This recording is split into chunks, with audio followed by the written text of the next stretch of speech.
اعوذ باللہ من الشیطان الرجیم بسم اللہ الرحمن الرحیم ان اللہ وملائکتہ یصلون علی النبی یا ایہا الذین آمنوا صلوا علیہ وسلموا تسلیما اللہم صلی علی سیدنا و نبینا و شفیعنا و مولانا محمد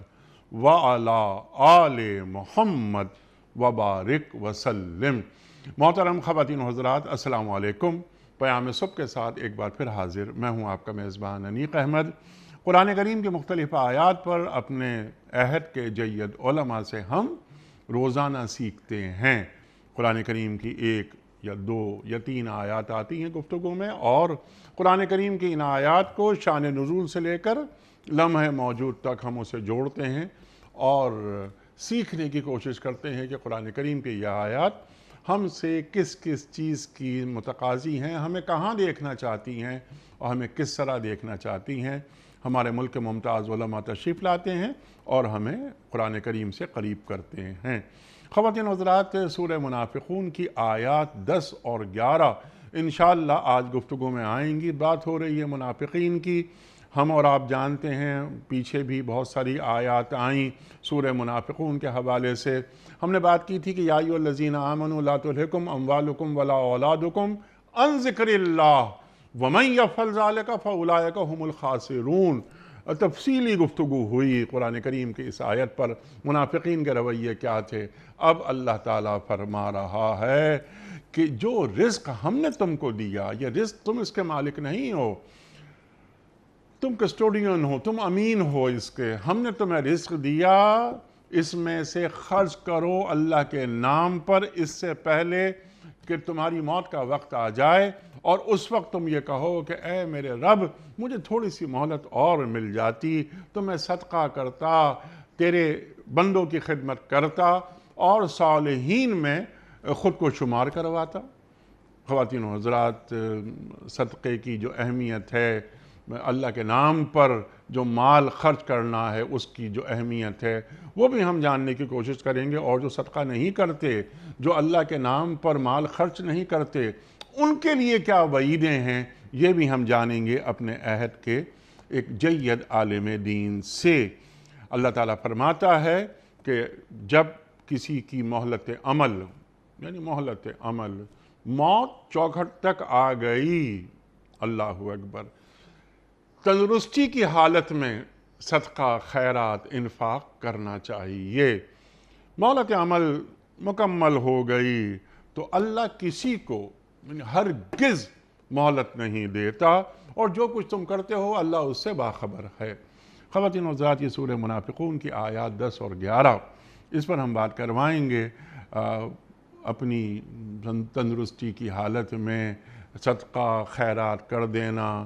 بعض مفسرین کا خیال یہ ہے کہ حج کی طرف بھی ایک اشارہ ہے کہ بعض اوقات لوگ حج کو ٹالتے رہتے ہیں،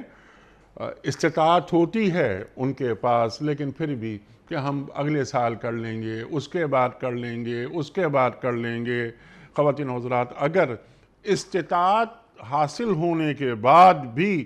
اگر حج نہیں کیا جائے اور اسی حالت میں انسان کی موت آ جائے تو اس حوالے سے ہمارا دین کیا کہتا ہے یہ بھی ہمیں بتائیں گے محترم ڈاکٹر حماد لکھوی صاحب تشریف فرما ہیں لاہور میں۔ ڈاکٹر صاحب، میں آپ کا بڑا ممنون، بڑا شکر گزار، آپ تشریف لائے۔ ڈاکٹر صاحب پڑھاتے ہیں پنجاب یونیورسٹی میں، ڈین ہیں اور پیام صبح کا لازمی جز الحمدللہ سال ہر سال سے ہمارے ساتھ تشریف فرما ہیں، اور بحمدللہ یہ ڈاکٹر صاحب کا یہ پیام صبح میں آتے ہوئے یہ 11واں برس ہے۔ ہمارے علماء کو اللہ تعالیٰ اچھا رکھے، ہمیں قرآن کریم سکھاتے ہیں۔ ڈاکٹر صاحب کو خوش آمدید کہتے ہوئے پروگرام کا آغاز اللہ تعالیٰ کے بابرکت نام سے، سورہ منافقون اور آیات 10 اور 11۔ اعوذ باللہ من الشیطان الرجیم، بسم اللہ الرحمن الرحیم۔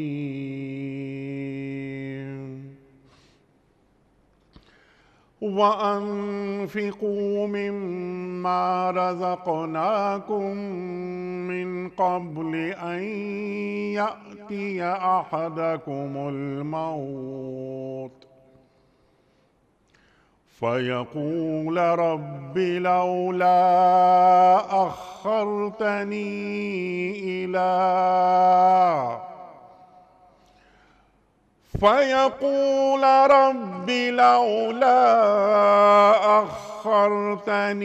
إلى أجل قريب فأصدق وأكن من الصالحين ولن يؤخر الله نفسا إذا جاء أجلها والله خبير بما تعملون صدق اللہ العظیم۔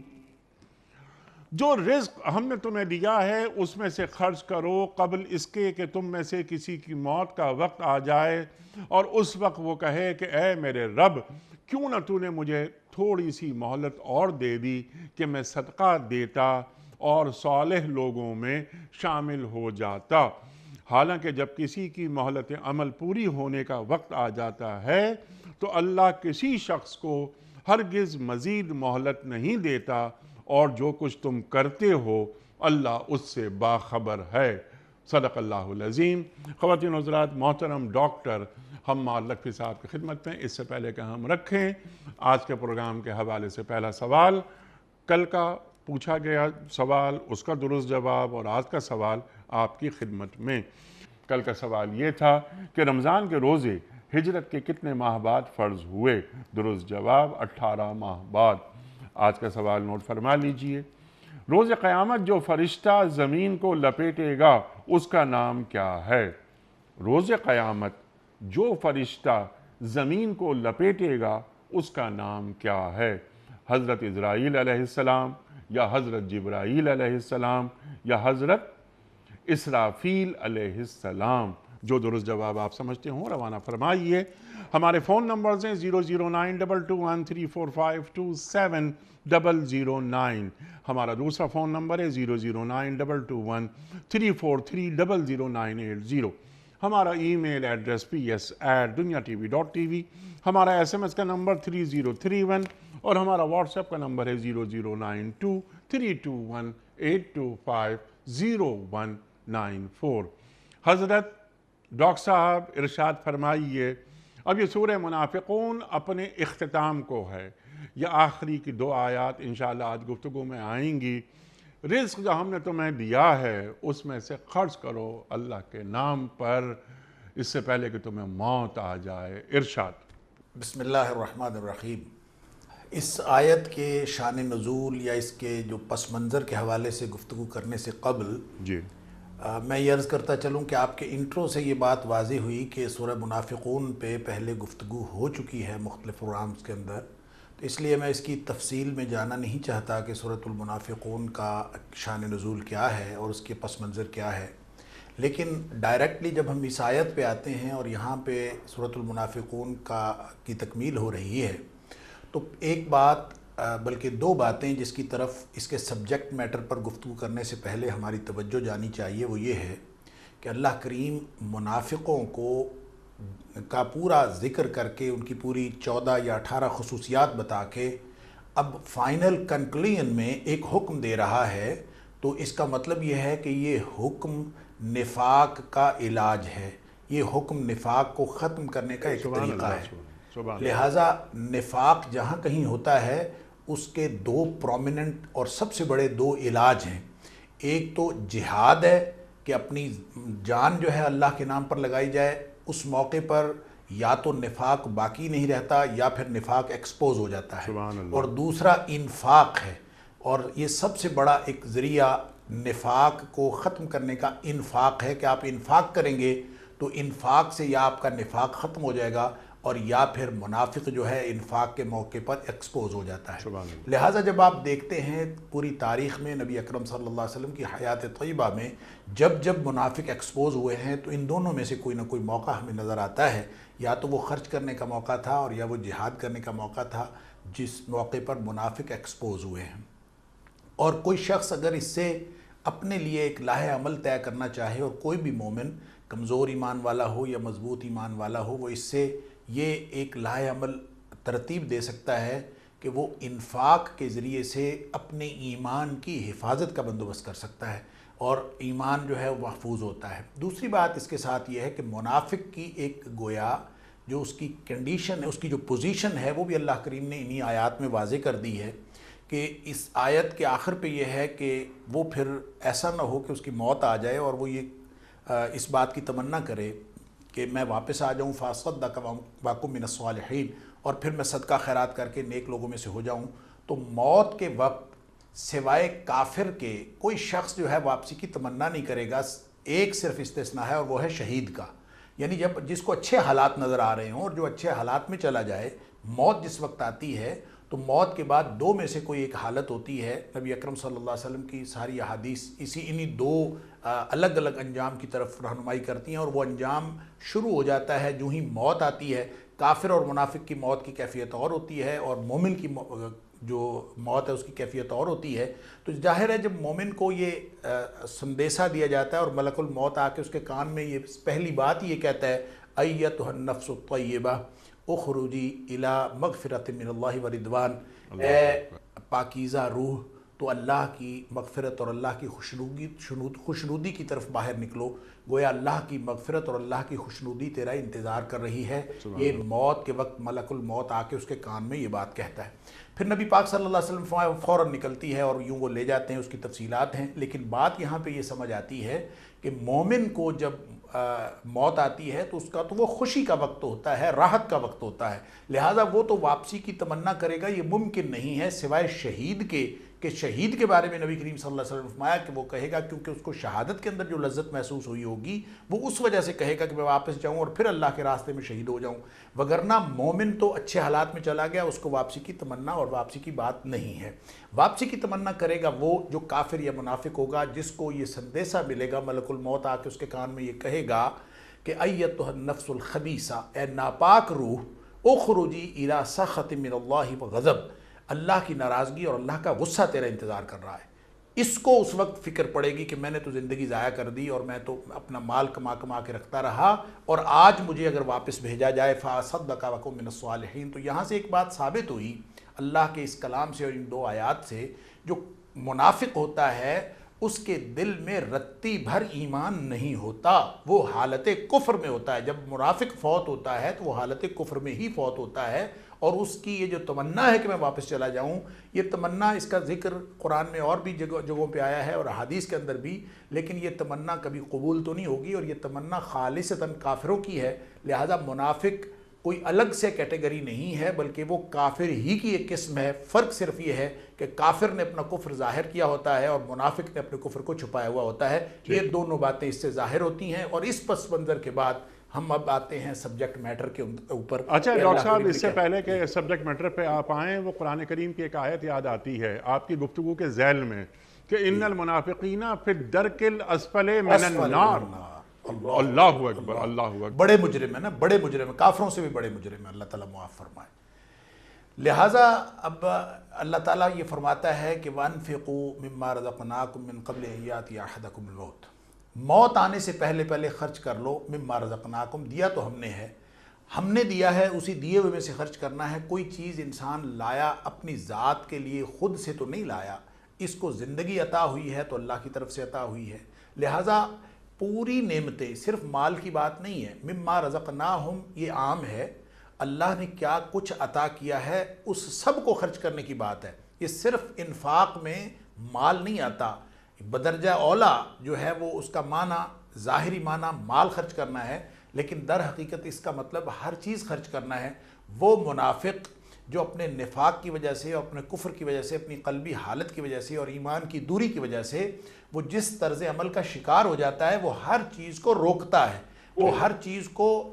وہ اس کے اندر وہ مال کو بھی روکتا ہے، وہ اپنی صلاحیتوں کو بھی روکتا ہے، وہ کوئی چیز خرچ نہیں کرتا. اور اس کے پس منظر میں اللہ کریم نے اس صورت میں خاص طور پہ ایک بات ارشاد فرما دی کہ ہم یقولون لا تنفقوا علی من عند رسول اللہ،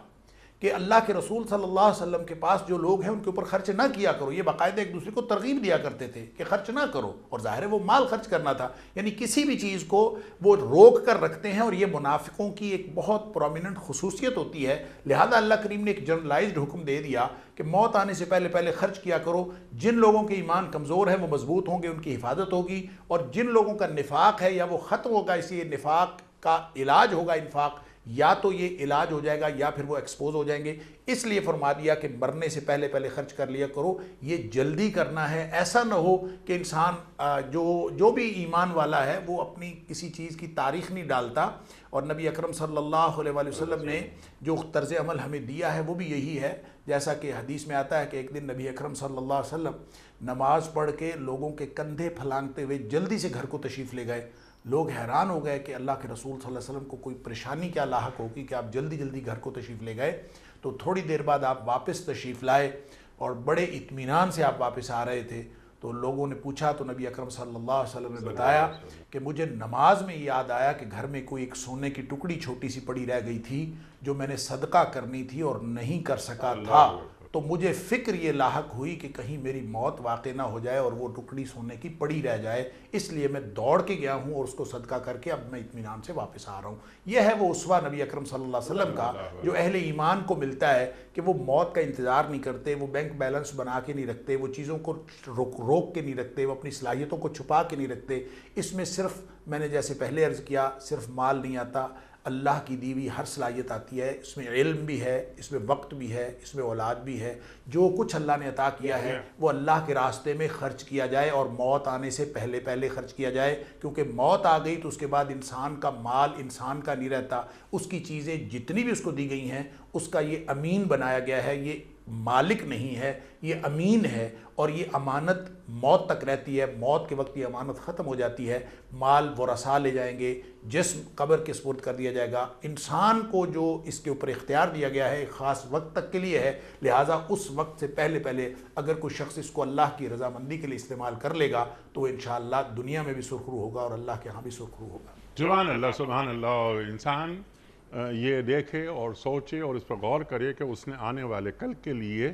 یعنی روز حشر کے لیے کیا نیکیاں، کیا اعمال بھجوائے ہیں. ڈاکٹر صاحب کیا اچھی بات آپ نے فرمائی کہ منافقین کی جو پہچان ہو جاتی ہے وہ ہو جاتی ہے مال سے، کہ وہ مال اللہ کی راہ میں خرچ کرتے ہیں یا نہیں، یا وہ جب جہاد کا وقت آتا ہے تو کہیں وہ منہ موڑ کے نہیں چلے جاتے. دعوے بہت کرتے ہیں، بڑی بڑی باتیں کرتے ہیں کہ جب بھی دین پر وقت پڑا خدا نہ خواستہ تو سب سے پہلے ہماری جان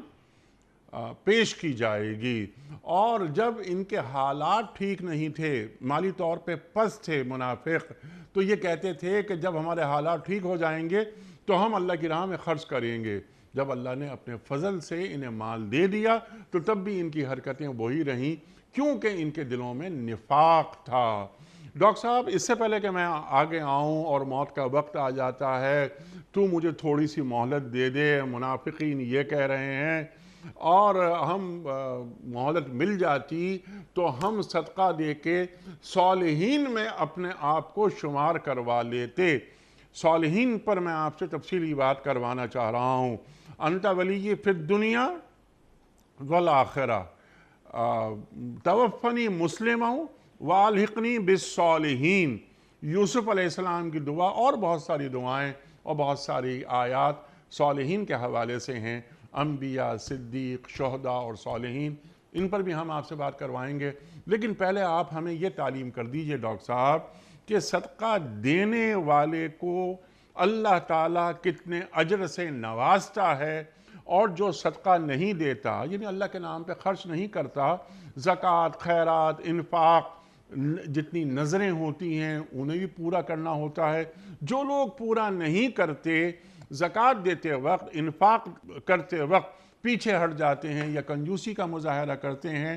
تو اس بخل کی وجہ سے اللہ تعالیٰ کی کتنی وعیدیں ہیں ان لوگوں کے حوالے سے. ارشاد.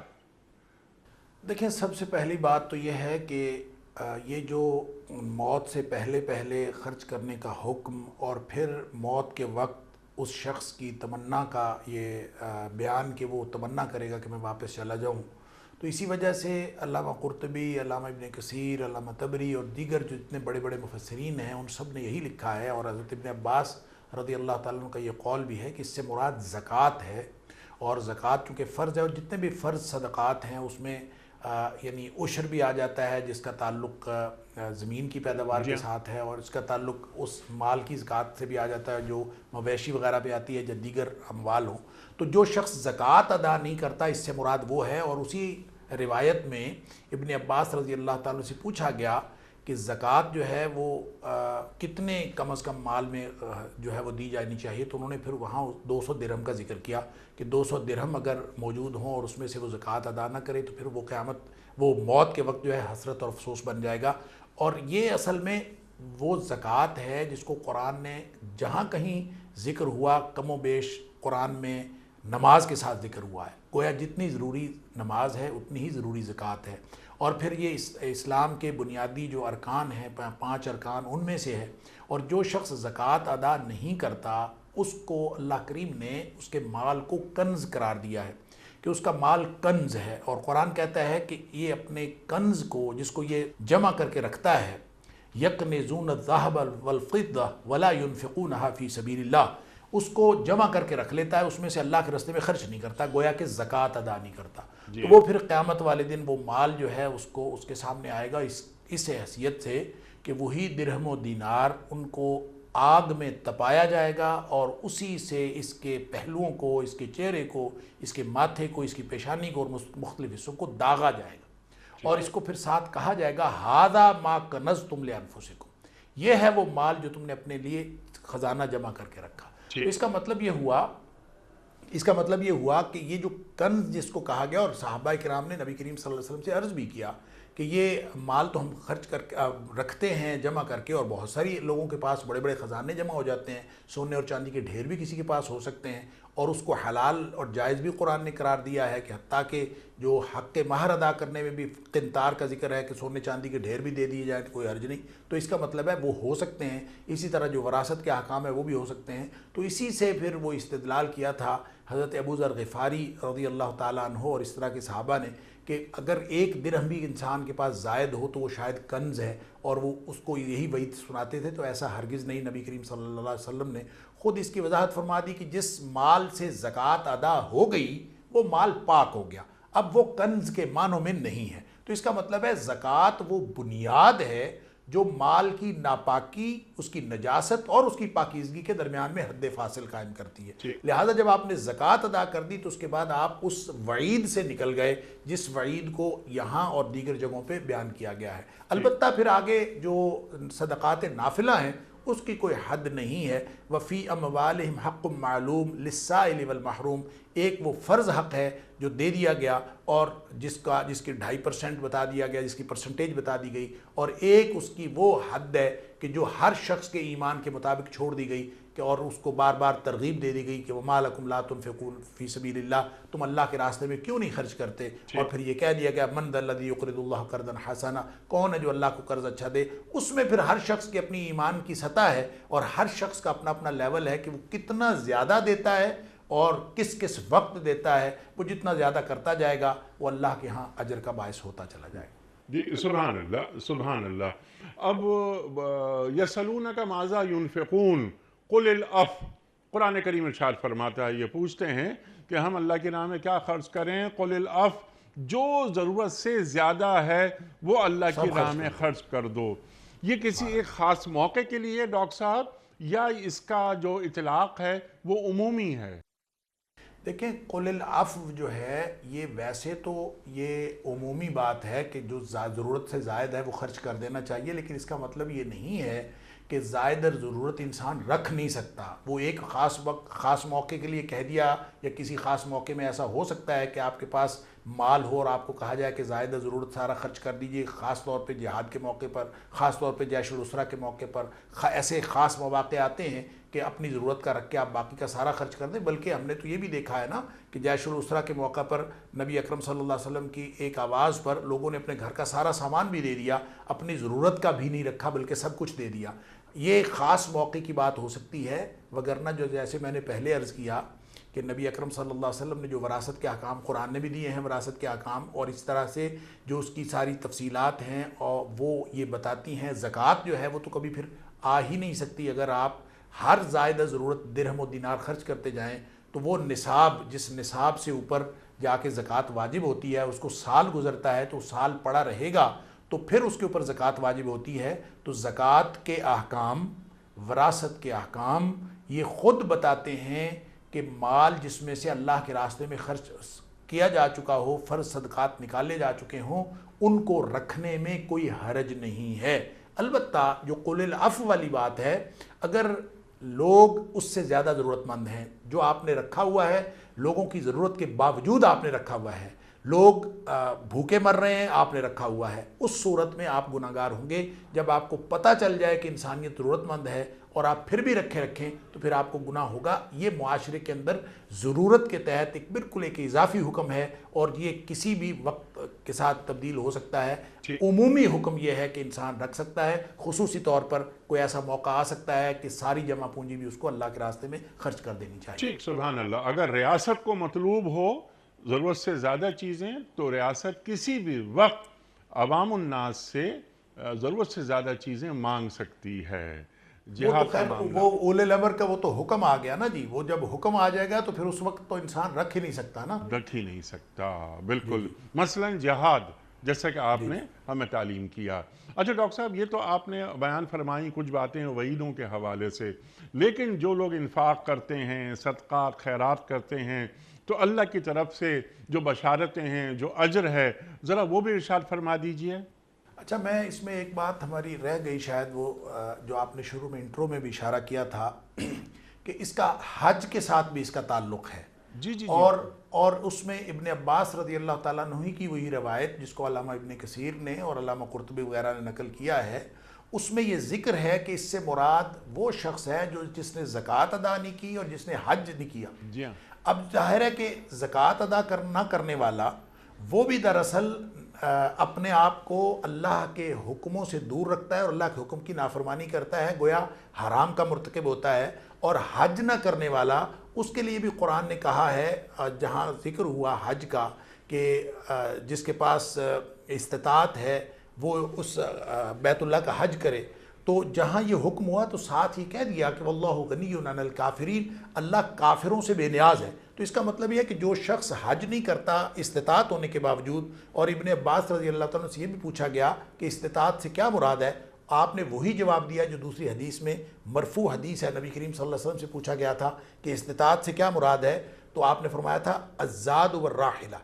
سفر خرچ ہو اور سواری کا انتظام موجود ہو تو اس کے بعد اس کے اوپر حج فرض ہو جاتا ہے۔ پھر اگر وہ حج نہیں کرتا تو پھر اس کے اوپر یہ وعید لاگو ہوگی کہ وہ پھر کافروں میں شامل ہوگا۔ اسی لیے عمر فاروق رضی اللہ تعالیٰ عنہ کا یہ قول ہے کہ جو شخص استطاعت ہونے کے باوجود حج نہیں کرتا اور ٹالتا رہتا ہے، میں کل کروں گا، پرسوں کروں گا، ترسوں کروں گا، اگلے سال کر لوں گا، اگلے سال کر لوں گا، صاحب استطاعت جو حج نہیں کرتا، تو وہ اس کے بارے میں بعض لوگوں نے کہا کہ یہ مرفوع ہے یہ بات، لیکن عمر فاروق رضی اللہ تعالیٰ عنہ سے بہرحال ثابت ہے، اور قرآن کے مفہوم سے بھی یہ بات ثابت ہے کہ وہ شخص یہودی ہو کے مرے یا عیسائی ہو کے مرے، اللہ کو کوئی پرواہ نہیں ہے اس کی۔ اللہ اکبر۔ اچھا، اگر وہ استطاعت، من استطاع الیہ سبیلا، قرآن کریم نے ارشاد فرما دیا، وہ حج نہیں کرتا اور تاخیری حربے استعمال کرتا رہتا ہے، اسی اثنا میں ڈاکٹر صاحب اس کا انتقال ہو جاتا ہے، تو اس کے لیے کیا حکم ہے؟ دیکھیں، جو شخص، اس کے لیے تو یہی حکم ہے کہ وہ اگر واللہ غنی عن الکافرین، وہ تو کافروں کے ساتھ مرا، وہ گویا مسلمانوں کے اندر اس کا شمار تک نہیں ہوگا، کیونکہ اس نے اللہ کے حکم کو ٹالا ہے اور اپنی مرضی سے ٹالا ہے۔ دیکھیں، ایک بات فرائض کے حوالے سے جو ہم سب کو سمجھ لینی چاہیے کہ دیکھیں، نمازی لوگ کہتے ہیں میں نماز پڑھتا ہوں، لوگ کہتے ہیں میں روزہ رکھتا ہوں، لوگ کہتے ہیں میں زکوٰۃ دیتا ہوں، لوگ کہتے ہیں میں حج کرتا ہوں، حج کے لیے بھی میری نیت ہے، میں یہ کرتا ہوں۔ کیا کتنا کرتے ہیں؟ اس میں سوال یہ پیدا ہوتا ہے کہ جو نماز پڑھنے والا ہے اس سے جب تفصیل پوچھتے ہیں وہ کہتا ہے ہاں کبھی 4 پڑھ لیتا ہوں، کبھی 5 پڑھ لیتا ہوں۔ روزے والے سے پوچھتے ہیں وہ کہتا ہے 28-29 میں سے میں نے 25-26 رکھے ہیں، روزے تو رکھے ہیں۔ اسی طرح زکوٰۃ دینے والا کبھی دے دیتا ہے، کبھی نہیں دیتا ہے، کبھی کم دیتا ہے، کبھی زیادہ دیتا ہے۔ اسی طرح حج کرنے والا ہے، وہ اپنی نیت میں رکھے پھرتا ہے کہ میں کر لوں گا۔ تو اصل بات یہ ہے کہ اگر وہ اللہ کے حکم سے نماز پڑھ رہا ہے، اگر وہ اللہ کے حکم سے زکوٰۃ دے رہا ہے، اگر وہ اللہ کے حکم سے روزے رکھ رہا ہے، تو اس میں 26-27 روزے نہیں ہیں، اس میں پورے مہینے کے روزے ہیں۔ فمن شاہد منکم الشہر فلیصمہ، اس میں 4 یا 4.5 نمازیں نہیں ہیں، اس میں پوری 5 نمازیں ہیں۔ وہ 3 بھی پڑھتا ہے، 4 بھی پڑھتا ہے، تو اپنے دل کی پڑھتا ہے، وہ اللہ کی نہیں پڑھتا۔ اسی طرح اعلی حاضر القیاس، اگر وہ شخص خرچ کرتا ہے، زکوٰۃ دیتا ہے، جتنا مرضی خرچ کرتا رہے، اگر وہ جہاں زکوٰۃ واجب ہوتی ہے اور اس میں وہ پوری پرسنٹیج حساب کر کے نہیں دیتا، تو اس کا مطلب وہ اللہ کی مرضی سے نہیں دیتا، وہ اپنی مرضی سے خرچ کرتا ہے۔ کتنے بڑے بڑے سخی کفار ہوتے ہیں اور سخاوت کرتے رہتے ہیں۔ عبداللہ بن جدعان نبی کریم صلی اللہ علیہ وسلم کے دور میں تھا اور وہ بہت بڑا سخی تھا، بہت زیادہ سخاوت کرتا تھا، خرچ کرتا تھا اور لوگوں کی صلہ رحمی بھی کرتا تھا، لیکن وہ کفر مر مرا ہے۔ نبی اکرم صلی اللہ علیہ وسلم سے پوچھا گیا کہ کیا اس کی مغفرت ہو جائے گی؟ تو نبی پاک صلی اللہ علیہ وسلم فرمایا نہیں، اس کی مغفرت نہیں ہوگی، کیونکہ نہ اس نے کبھی کلمہ پڑھا، نہ اس نے کبھی وہ دائرہ اسلام میں آیا، نہ اس نے نبی کریم صلی اللہ علیہ وسلم کی اطاعت کو قبول کیا، لہٰذا نہ اس نے اللہ سے کبھی مغفرت کی امید رکھی، لہٰذا اس کی بخشش نہیں ہوگی۔ لہٰذا یہ سارے کام اور خاص طور پہ جو خرچ کرنا ہے، اس کو اگر اس پیراڈائم کے اندر، اس دائرے کے اندر، اللہ اور اس کے رسول صلی اللہ علیہ وسلم کی اطاعت کے اندر لا کے خرچ کیا جائے گا تو پھر اس کو اجر ملے گا۔ یہی حال حج کا ہے۔ اگر اس نے حج اللہ کے لیے کرنا ہے تو آج وہ صاحب استطاعت ہے تو وہ ٹال کیسے سکتا ہے اس کو؟ وہ کیسے کہہ سکتا ہے کہ میں اگلے سال کر لوں گا، میں اس اگلے سال کر لوں گا؟ اگر تو اس سے سرٹیفکیٹ کو اللہ سے لیا ہوا ہے کہ اس نے ابھی موت اس کی نہیں آنی، موت کا تو اگلے لمحے کا نہیں پتا کہ کس وقت موت آ سکتی ہے، لہٰذا اگر اللہ کے لیے اس نے کام کرنا ہے تو لمحہ ضائع کیے بغیر فوراً نیت اور ارادہ کر کے اس کی کوشش کرنی ہوگی۔ ہر نیک کام کے بارے میں یہی بات ہے اور حج اور انفاق کی بھی یہی بات ہے۔ اللہ اکبر، اللہ اکبر، اللہ اکبر۔ نماز کی عمر وہ ہوئی جس میں نماز فرض ہو گئی تو فوراً نماز شروع کر دی جاتی ہے۔ روزہ فرض ہوا، عمر ہوئی کہ روزہ اب تم پر فرض ہو گیا ہے، بچہ بڑا ہوا اور روزے وہ رکھ رہا ہے۔ جب حج کے لیے استطاعت ہمیں مل گئی تو پھر کیوں ہم حج کو تاخیری حربے استعمال کرتے ہیں کہ ہاں پھر کر لیں گے، پھر کر لیں گے، بعد میں کر لیں گے، زندگی میں ایک ہی مرتبہ تو ہے کرنے کا۔ حتیٰ کہ اس کو انیک صاحب یوں بھی سمجھ لیجئے کہ ایک شخص جو ہے چونکہ سال گزرنے پر زکوٰۃ واجب ہوتی ہے، تو سال اگر گزر گیا ہے، اس نے مثلا ہر شخص اپنا حساب رکھتا ہے، کسی کا اگر حساب فرض کریں 1 رمضان سے شروع ہوتا ہے اور 1 رمضان ہو گئی ہے اور وہ 1 رمضان کو زکوٰۃ نہیں نکالتا، تو اسی آیت سے مفسرین نے اور علماء نے استدلال کیا ہے کہ وہ گناہگار ہے اور جتنے دن وہ تاخیر کرے گا وہ گناہ کا مرتکب ہوگا اگر وہ اس تاخیر کو سال گزرنے کے بعد زکوٰۃ نہیں نکال لیتا۔ اللہ اکبر، اللہ اکبر۔ اور ہمارے معاشروں میں کیا ہوتا ہے کہ ہاں وہ بڑھاپے میں جا کر آخر میں ریٹائرمنٹ کے بعد جب کوئی کام نہیں ہوگا تب ہم جا کے حج کر لیں گے۔ اللہ اکبر۔ لیکن جہاں استطاعت نصیب ہو گئی، اللہ نے اپنے فضل سے غنی کر دیا، اللہ اکبر، تو فوراً حج کر لینا چاہیے۔ اچھا ڈاکٹر صاحب، بالکل بہت شکریہ آپ کا، آپ نے بات بالکل واضح کر دی، کلیئر ہو گئی بات یہ۔ اب یہ شخص کہہ رہا ہے کہ کاش اے اللہ تو مجھے کچھ اور مہلت دے دیتا تو میں کیا کرتا، میں صدقہ کرتا، یہ خیرات انفاق کرتا اور صالحین میں شامل ہو جاتا۔ اب یہ انبیاء، صدیق، شہداء، صالحین جو قرآن کریم بیان کر رہا ہے، تو یہاں جو صالحین کا ذکر کر رہا ہے یہ منافق جس نے زندگی میں صدقات خیرات نہیں کی، اللہ کے نام پر اپنا مال خرچ نہیں کیا، اب اسے معلوم ہو گیا کہ موت میرے قریب آ گئی، اے اللہ تھوڑی سی مجھے مہلت اور تو دے دیتا تو میں صالحین میں شمار ہوتا۔ تو صالحین کا مقام تو بہت بلند ہے، جو میں نے ابھی قرآن کریم کے ایک آیت تلاوت کی تھی کہ انت ولی فی الدنیا والآخرہ توفنی مسلما والحقنی بالصالحین، یہ یوسف علیہ السلام دعا مانگ رہے ہیں، تو یہ صدقہ خیرات دے کر ہمارا شمار کیا صالحین میں ہو جاتا ہے؟ ارشاد۔ اصل میں یہ جو صالحین ہے یہ ایک کیٹیگری بھی ہے درجات کی، اور یہ ایک بڑی تقسیم بھی ہے جو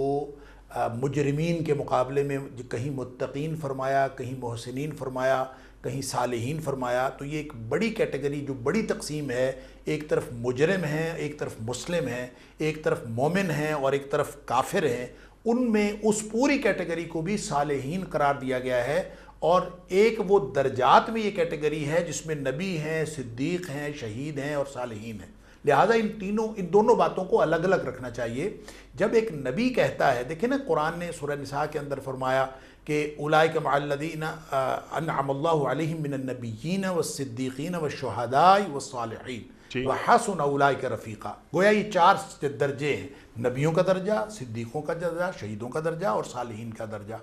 ایک بات اسی طرح حدیث کے اندر بھی آتا ہے، یہ بہت ساری حدیث میں اس طرح کے درجات بتائے گئے ہیں، جیسے التاجر الصدوق الامین، جو ایک سچا اور امانت دار اور دیانتدار تاجر ہے، وہ مع النبیین والصدیقین والشہداء یوم القیامہ، وہ قیامت کے دن نبیوں، صدیقوں اور شہیدوں کے ساتھ ہوگا۔ یہ گویا صالحین سے بھی اوپر کیٹیگری ہے، نبی ہیں، صدیق ہیں، شہید ہیں اور پھر صالحین ہیں۔ یہ 4 درجات یہ الگ ہیں، یہ انٹرنل ہیں، لیکن اوورآل اس پورے گروپ کو بھی صالحین کہا گیا ہے مجرمین کے مقابلے میں۔ جو نبی نے دعا سکھائی وَتَوَفَّنِي مُسْلِمًا وَأَلْحِقْنِي بِالصَّالِحِينَ، تو اس کا مطلب یہ ہے کہ یہ کیٹیگری ہے، جیسے قرآن نے کہا حزب اللہ ہے اور حزب الشیطان ہے، 2 ہی فوجیں ہیں، ایک اللہ کی فوج ہے، ایک شیطان کی فوج ہے۔ تو جو اللہ کی فوج ہے وہ صالحین کی فوج ہے، اور جو شیطان کی فوج ہے وہ مجرمین کی فوج ہے۔ 2 ہی انجام ہیں، جنت کا اور جہنم کا۔ اس اعتبار سے یہ سارے کے سارے صالحین ہیں۔ اور انٹرنلی جو درجات ہیں اس میں نبیوں کا درجہ اوپر ہے، پھر اس کے بعد یعنی اس میں صالحین کا درجہ 4تھے نمبر پر آتا ہے، صدیقوں کے بعد، شہیدوں کے بعد نبی، صدیق، شہید اور پھر صالحین کا درجہ آتا ہے۔ اس اعتبار سے جب ہم اس تمنا کو دیکھتے ہیں، اس منافق کی تمنا کو دیکھتے ہیں جو مرتے وقت کرے گا، یہ کافر تمنا کرے گا، تو اس وقت اس کو اپنا انجام نظر آ رہا ہوگا، اور انجام دیکھتے ہوئے اس کو یہ سمجھ آ رہی ہوگی کہ بچے صرف وہ ہیں جو صالحین کی جماعت ہے، اس میں نبی بھی ہیں، اس میں صدیقین بھی ہیں، شہداء بھی ہیں، عام نیک مسلمان بھی ہیں۔ تو وہ یہ خواہش کرے گا کہ میں اس کیٹیگری سے بچ کے اس کیٹیگری میں چلا گیا ہوتا۔ اور حتیٰ کہ یہ تو بہت بڑی تمنا ہے، جب وہ حشر کے میدان میں اپنا جو انجام دیکھ رہا ہوگا تو اس میں تو قرآن نے یہ بھی بتایا ہے کہ وہ یہ کہے گا کہ چلے، یہاں تو اس نے کہا کہ میں صالحین میں ہو جاتا موت کے وقت، تو یہ تمنا ہے جب آخر پہ حشر دیکھ رہا ہوگا اپنا اور انجام اس کو نظر آ رہا ہوگا، تو وہاں یہ بھی کہے گا کہ کاش میں مٹی ہو جاتا، اور کنت ترابا، میں آج مٹی ہو جاتا۔ اور وہ جانوروں کو جنت کی خاک بنتے ہوئے دیکھے گا تو وہ خواہش کرے گا اور حسرت کرے گا کہ چاہے میں مٹی ہو جاتا، عذاب سے بچ جاتا۔ تو یہ دراصل اس مجرموں کی کیٹیگری سے نکل کر وہ جو صالحین اور نیک لوگوں کا پورا ایک گروپ ہے جو اللہ کی فوج ہے، یہ اس میں شمولیت کی تمنا ہے، لیکن اس وقت اس کی تمنا میں وہ درجات ہرگز شامل نہیں ہیں جن درجات کو اللہ کریم نے انٹرنلی، داخلی طور پر اہل ایمان کے درجے قرار دیا ہے، اور جس میں ٹاپ آف دا لسٹ جو ہے وہ نبیین ہیں۔ جی سبحان اللہ، سبحان اللہ۔ ٹاپ آف دا لسٹ جو ہیں وہ انبیاء ہیں، جیسا کہ آپ نے بات فرمائی۔ ابھی ایک ذیلی سوال ذہن میں اٹھا کہ انبیاء کا درجہ سب سے اوپر ہے، لیکن یہ ایک نبی یعنی یوسف علیہ السلام، توفنی مسلما والحقنی بالصالحین، تو وہ صالحین میں کیوں شامل ہونا چاہ رہے ہیں؟ وہ ہمیں تعلیم دے رہے ہیں کہ صالحین کی وہ جماعت جس کی 4 درجات میں نبیوں کا سب سے بڑا درجہ ہے، اس جماعت میں شمولیت کے لیے دعا کرتے رہا کریں۔ یہ ایک تعلیم ہے، اور یہ ظاہر ہے کوئی شخص نبی تو نہیں بن سکتا، صالحین میں سے ہو سکتا ہے، نبی نہیں کوئی شخص بن سکتا۔ اسی طرح جو صدیق بننا ہے، یہ صدیق کا درجہ بھی اللہ تعالیٰ کسی کسی کو عطا فرماتا ہے۔ شہادت کی تمنا اور صالحین میں شامل ہونے کی تمنا یہ سارے انبیاء کرتے بھی آئے ہیں، اس کی تعلیم بھی دیتے آئے ہیں، نبی اکرم صلی اللہ علیہ وسلم نے بھی تعلیم دی ہے۔ لہٰذا جو شخص چاہے کہ میں نبی بن جاؤں تو یہ تو ذالک فضل اللہ یؤتیہ من یشاء من عبادہ، اللہ جس کو چاہتا ہے عطا کرتا ہے، یہ کسبی نہیں ہے، وہبی چیز ہے، اللہ جس کو عطا کر دے۔ لیکن جو کسبی چیز ہے وہ اس پورے گروپ میں شامل ہونا ہے، انبیاء اور صدیقین کی جماعت میں، ان کے متبعین کے طور پر، ان کے پیروکاروں کے طور پر، ان کی امتی ہونے کے طور پر۔ تو یہ دراصل وہ دعا ہے، اس کا یہ مطلب ہرگز نہیں ہے کہ حضرت یوسف علیہ السلام کو کوئی اعلیٰ درجے کی کوئی جماعت نظر آ رہی تھی کہ کہ جس میں شمولیت کا وہ دعا کر رہے ہیں کہ اللہ مجھے کسی اعلیٰ درجے کی جماعت میں شامل کر دے، الحقنی بالصالحین، بلکہ اس سے مراد وہی جماعت ہے جس جماعت کے اعلیٰ ترین درجے میں نبیین خود سے شامل ہیں، یہ اسی میں شامل رہنے کی دعا ہے، وہ الحقنی بالصالحین، کہ اللہ مجھے اسی جماعت میں رکھنا۔ جیسے نبی اکرم صلی اللہ علیہ وسلم دعا فرمایا کرتے تھے مختلف دعاؤں میں، ایک دعا یہ تھی کہ اللہ مجھے مسکین زندہ رکھنا اور قیامت والے دن مسکینوں میں ہی دوبارہ اٹھانا، مسکین ہی مجھے موت دینا۔ تو اس کا مطلب یہ نہیں تھا کہ اس وقت نبی کریم صلی اللہ علیہ وسلم جو ہیں وہ امیروں میں ہیں اور آپ مسکینی کی دعا کر رہے ہیں، نہیں، یہ اصل میں اسی حالت کو برقرار رکھنے کی دعا ہے، اور نبی صالحین کی جماعت میں سب سے اعلیٰ درجے پر فائز ہوتے ہیں اور صالحین کی جماعت میں ہی ہوتے ہیں، اسی کی ہی دعا ہے کہ اللہ مجھے صالحین میں ہی آخرت میرا انجام جو ہے وہ اسی جماعت میں سے ہو۔ سبحان اللہ، سبحان اللہ۔ اب یہاں یہ منافق یہ کہہ رہے ہیں کہ کچھ مہلت عمل ہمیں مل جاتا تو ہم صدقہ کرتے، خیرات کرتے اور صالحین میں شمار ہو جاتا، تو کیا اس کا مطلب ہم یہ لیں کہ جب آدمی صدقہ خیرات کرتا ہے تو وہ صالحین میں شامل ہو جاتا ہے، تو یہ ایک اجر ہے جو اللہ نے ہمیں یعنی ہم کو دینا ہے، اور کیا یہ اللہ کا ہم سے وعدہ ہے؟ سبحان اللہ، بہت ہی بنیادی سوال ہے، اور میں یہ سمجھتا ہوں کہ اگر کہا جائے تو آج کی ہماری پوری گفتگو کا خلاصہ ہے یہ والا سوال، کہ دیکھیں جب آدمی خرچ کرتا ہے کوئی بھی چیز، صرف مال نہیں، کوئی بھی چیز ایک لمحے کے لیے جب وہ خرچ کرتا ہے، جب وہ وقت لگاتا ہے، جب وہ صلاحیت لگاتا ہے، جو بھی اس کی توفیق اللہ کی طرف سے ملتی ہے، اور وہ تھوڑا سا بھی ایک قدم آگے جاتا ہے، تو وہ یا وہ اللہ کی مرضی سے کر رہا ہوتا ہے اور یا وہ اپنے خواہش نفس سے کر رہا ہوتا ہے۔ یہی امتحان ہے، وہ خواہش نفس سے اس نے کیا ہو تو وہ نفاق اور کفر کے زمرے میں شمار ہوگا، اگر اس نے اللہ کی مرضی سے کیا ہے تو وہ صالحین میں شمار ہوگا۔ اسی سے جو یہ دو جماعتیں جو ہیں اسی سے ترتیب پا رہی ہوتی ہیں، ہر قدم پہ آپ تو انفاق کی بات فرما رہے ہیں، ہر لمحہ جو ہم زندگی گزار رہے ہیں یہ لائن اپ ہو رہا ہے ہم کس جماعت کے لوگ ہیں۔ ہم اپنے کردار سے، ایک ایک عمل سے، ایک ایک لمحے سے ہم اصل میں ثبوت فراہم کر رہے ہیں کہ ہم اللہ کی فوج کے سپاہی ہیں یا ہم شیطان کی فوج کے سپاہی ہیں۔ لہٰذا کوئی شخص، بالکل آپ نے بجا فرمایا کہ کوئی شخص جب انفاق فی سبیل اللہ کرتا ہے، اللہ کے راستے میں ایک درہم خرچ کرتا ہے، اللہ کے راستے میں ایک لمحہ خرچ کرتا ہے، اللہ کی رضامندی کے لیے سوچتا ہے، تو وہ دراصل صالحین کی جماعت کی طرف ایک قدم آگے ہو جاتا ہے۔ سبحان اللہ، سبحان اللہ، سبحان اللہ، سبحان اللہ۔ اسی لیے کہا جاتا ہے کہ اپنی عمر کا بہترین حصہ دین کو دیا جائے۔ سبحان اللہ، اللہ اکبر۔ تو انفاق، صدقات، خیرات، نظریں، تمام چیزیں، صرف مال ہی نہیں ڈاکٹر صاحب، جیسا آپ نے ہمیں تعلیم کیا، ہماری کوئی ایکسپرٹیز ہے کسی بھی چیز میں، وہ بھی دین کے نام کرنی چاہیے۔ ڈاکٹر صاحب یہاں پر اللہ تعالیٰ ایک بار پھر یہ بیان فرما رہا ہے کہ اللہ کسی شخص کو ہرگز مزید مہلت عمل نہیں دیتا، اور جو کچھ تم کرتے ہو اللہ اس سے باخبر ہے۔ تو یہ منافقین اگر اپنے اعمال کے تعلق سے یہ سمجھتے تھے کہ اللہ کے علم میں ایسا نہیں، تو اللہ علیم بھی ہے، اللہ خبیر بھی ہے، ہر چیز جانتا ہے۔ ڈاکٹر صاحب کنکلوڈ فرما دیجئے سورہ منافقون کی جو آیات 10 اور 11 آج جو آپ نے ہمیں تعلیم کی، اس کا کنکلوجن کیا ہے، اس کا کرکس کیا ہے، ٹو ڈوز کیا ہیں، امت کو آپ تعلیم فرما دیجئے۔ اپنے نیک عمل کی تاریخیں ڈالنا، اس کو مؤخر کرنا، اور کسی امید پہ بیٹھے رہنا،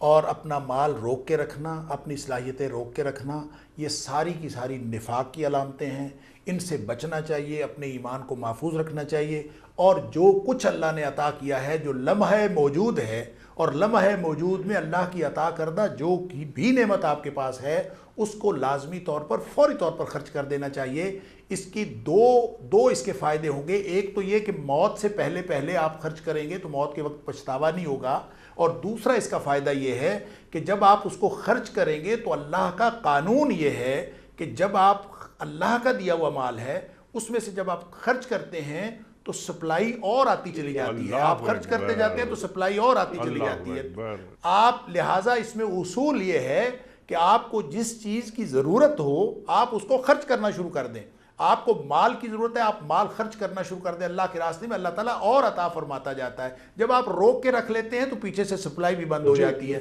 آپ لوگوں کے لیے وقت لگانا شروع کر دیں، آپ لوگوں کے فائدے کے کام کرنا شروع کر دیں، اللہ تعالیٰ اس میں اور زیادہ عطا فرماتا چلا جائے صدقہ گا۔ دے کر اللہ سے تجارت کر لو،